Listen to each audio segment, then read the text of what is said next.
ก็มารีวิวแต่ไม่มีสอนทำครับนี่ผมยังอยู่ในช่วง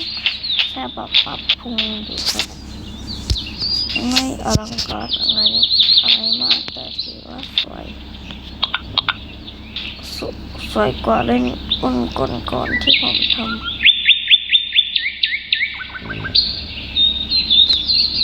ผมเห็นเพื่อนผมทำแล้วอยากได้ก็เลยก๊อปปี้เพื่อนผมมา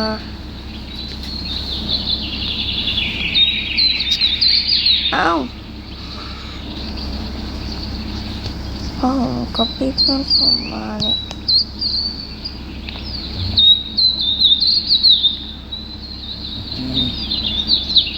สิ่งที่ออกมาก็คือก๊อปปี้ชัดๆผมก็บอกอยู่ว่ากำลังก๊อป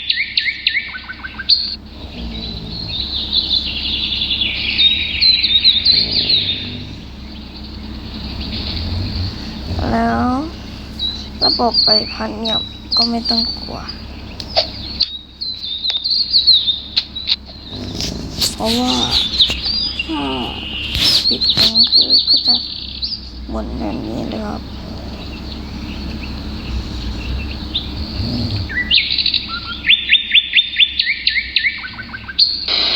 แต่ตัวมันขับยากมาก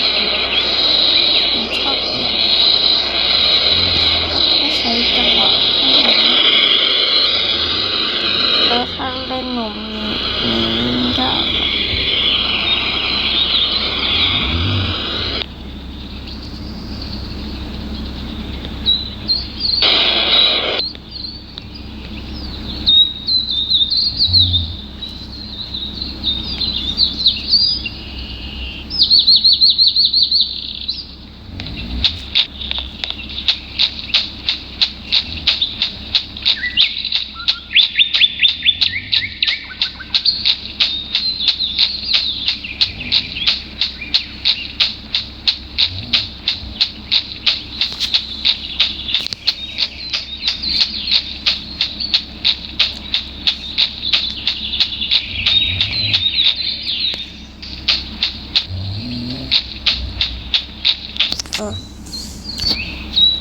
ผมก็